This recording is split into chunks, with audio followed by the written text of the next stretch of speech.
All right, so I had to make this video real quick, man. Self-Made Life TV, selfmadelyfe.com. Go get some merch. And as the title says, I will be accepting apologies in the comment section. I repeat, I will be accepting apologies in the comment section. Now, look, I'm a fan of sports. Of course, everybody is a fan of certain athletes, but I can be honest and keep it 100 when it's time to keep it 100. But these Deontay Wilder fans have legit made history as, to me, they damn near jumped over the LeBron fans. The LeBron fans is crazy, but at least the LeBron fans can be honest with certain facts. These Wilder fans were blind to the fact of everything. Now, I'm a Wilder fan myself. I like Wilder. I'm not no fanboy of him, but I am a fan of Wilder. That boy got some power, entertainment fighter. But every time you state an opinion on the sport, and just so happen Wilder is included in that opinion, you got the Wilder stance, you know what I'm saying, pulling up. So the last video I made, go check it out, about Deontay Wilder. It was about the interview. It wasn't even about Wilder. It was about a Sugar Hill interview he did with Barbershop Conversations. And I posted my opinion. Now, I didn't see on other people's channels, them Wildettes get crazy.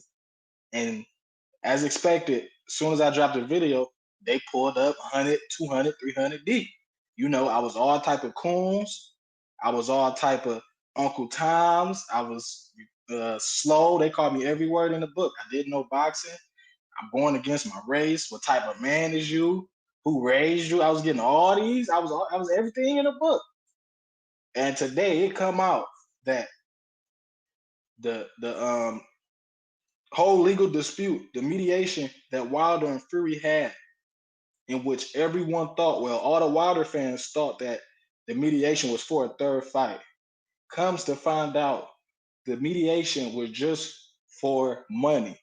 Now, not saying we won't see Wilder 3 in the future, Wilder Fury 3 in the future, but as of right now, there's sounds like there's no trilogy fight between Tyson Fury and Deontay Wilder. So this is the article on the Zan. You can go check it out, but we're gonna get into it, man. Let's see what they talk about. So you've seen the title. It says Bob Arum and Eddie Hearn have both said that Wilder's mediation over his rematch clause will be for financial compensation, not to force a third fight with Fury.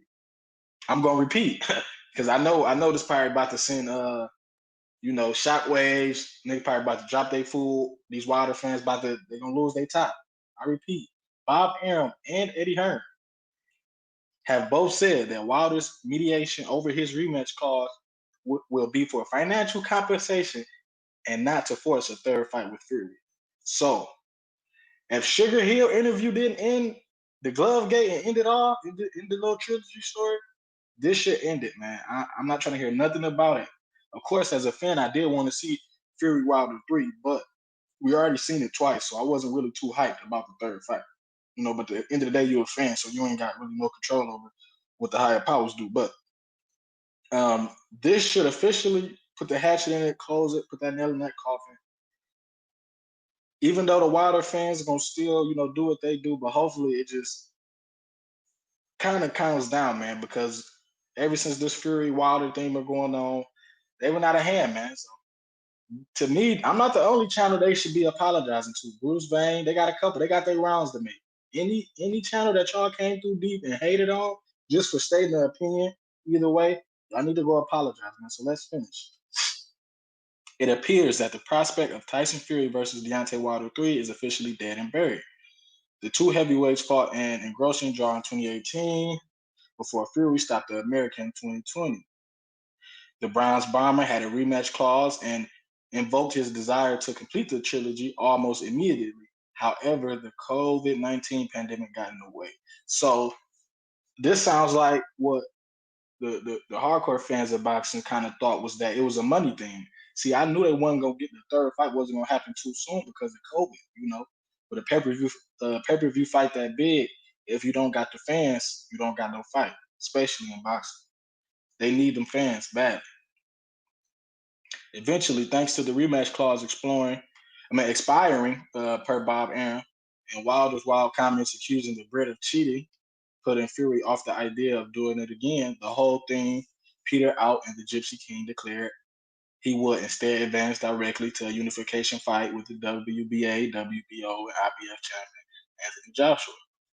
Now, this is the fight everybody wants. If you had, like, be honest, if you had to pick between seeing Wilder and Fury 3 or Anthony Joshua and Tyson Fury for all the marbles, that's common sense, man. You already know you're going with Fury versus Joshua, the best of the best. If it was Wilder against Joshua or Wilder versus Fury for everything, I would pick that fight. So it's no disrespect to Wilder. It's just that people want to see the big fight.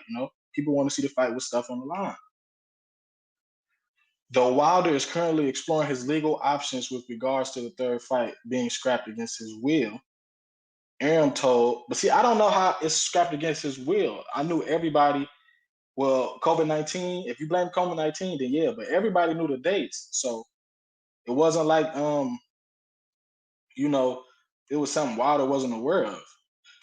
Arum told Barbershop Conversations that he doesn't expect it to go anywhere, and discussions for Fury Joshua will continue.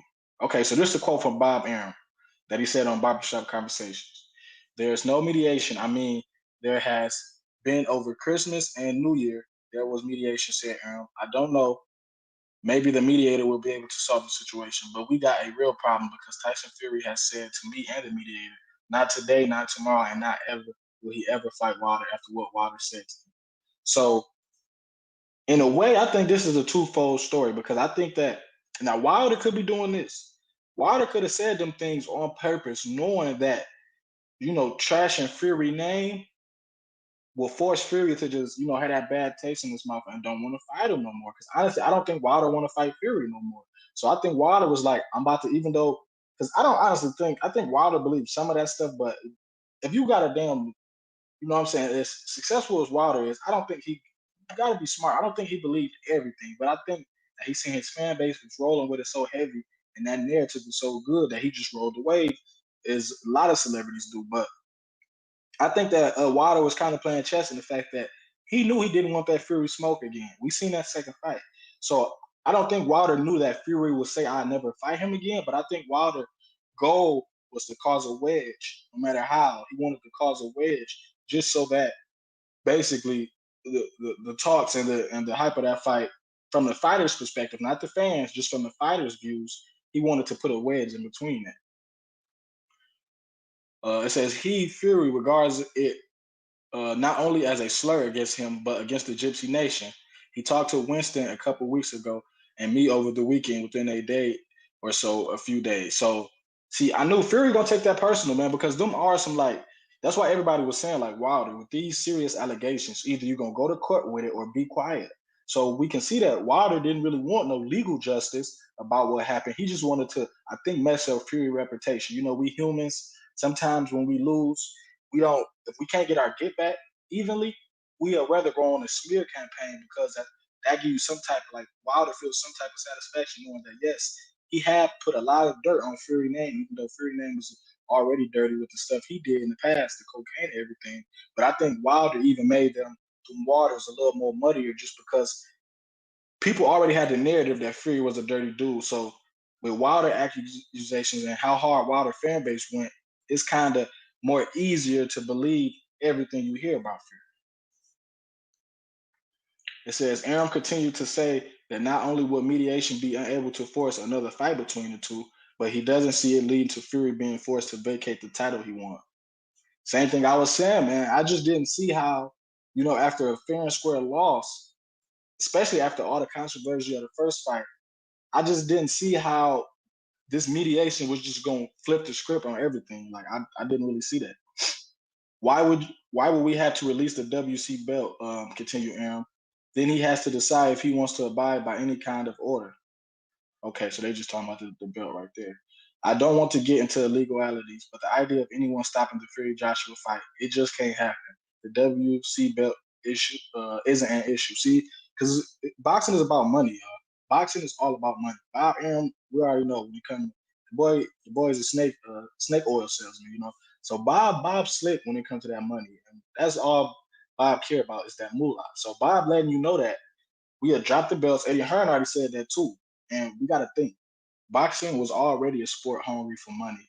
We had COVID, which legit out of all the sports, I think, just far as needing the fans for a per ticket basis, I think boxing took one of the biggest hits, if not the biggest hits in American sports with the COVID, because a lot of their purses and stuff like that, a lot of their expenses rely on ticket sales. So Bob Arum and Eddie Hearn on many occasions have basically told everybody, sanctioning bodies, you know what I'm saying? They told everybody that, look, we want this Fury Joshua fight to happen, and not just because of it'll be a big fight, it'll be a big money fight too. So basically, Arum said, ain't nothing getting in the way of this. You know what I'm saying? You're gonna have to get it in blood. With the rematch and a title vacation appearing to be off the tables, it appears Wilder's only remaining end game is to secure a payout. Okay, so and that's the thing. That'll be a good move for Wilder because peep game. Hopefully he's training. If he's training, still working on his game, get his bag, and like people don't understand.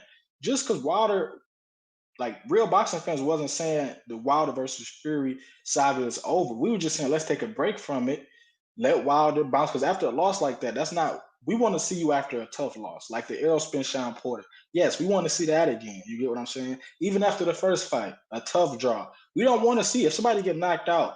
Nobody want to see that again, man. Especially if the skill difference was that big. Nobody want to see that again. So if Wilder can get his little bag from whatever, you know what I'm saying, he can get, work on his skills. Word on the street is they say he got Charles Martin coming up, which is a fight I would definitely be interested. I'm gonna do a video about that. But get your bag. It's COVID. You didn't fight this year, and just work on your skills, man. So I think Wilder's in a win-win, man. It says that's certainly how Joshua's promoter Eddie Hearn sees it. Though those involved in making AJ versus Fury happen are already facing the prospect of compensating every governing body involved, plus the WBO mandatory challenger Usyk to get the mega fight over the line. Wow. So Eddie and Bob is really thirsty because they're basically this is what's gonna happen for them to get this fight. Because everybody in boxing is money hungry, especially these sanctioning bodies. So the sanctioning bodies got all these mandatories coming up for AJ, which is how the sanctioning bodies make their money. They get fees off the mandatories and things like that. A lot of boxers that's in a certain sanctioning body has to pay fees to be ranked in that sanctioning body. And then every time that belt is up in a title fight, that's it. You know what I'm saying? So that's how they make their bread. So just so they can get all the mandatories out the way, because what sanctioning bodies like to do is if they know it's a big fight coming up, and they can get a piece of it or to put a wedge in that fight so they can get a percentage before that fight's happen, they will start calling up these mandatories just to get in the way.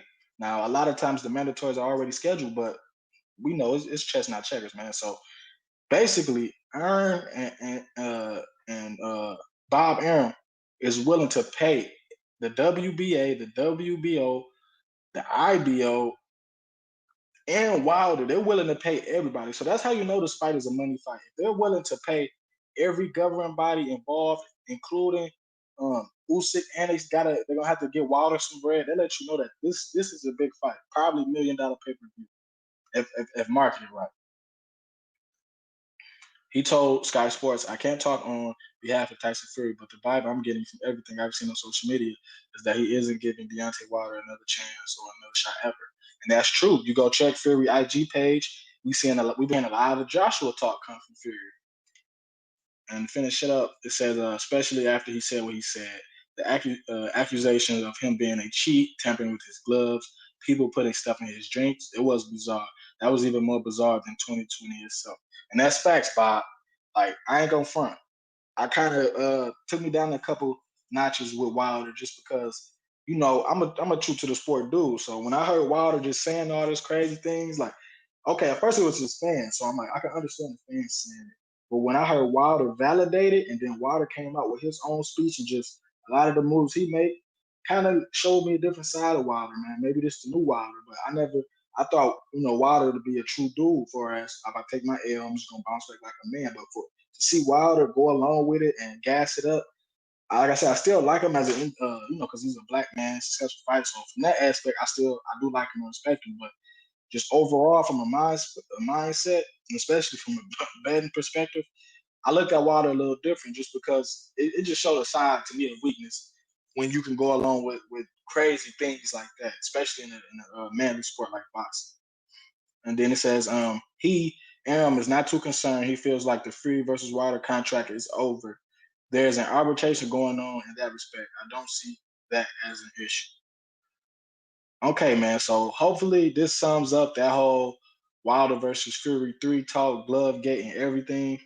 Wilder, and then the thing about this too, Wilder played his fans because he could have came out and told his fans like, "Look, y'all, it's not gonna be a third fight. The mediation is really over money." But he let his fans go over with this narrative that the mediation was for a third fight, and the whole time it was just really for some bread. So I'm gonna repeat, man. Leave y'all apologies in the comment section. I told y'all.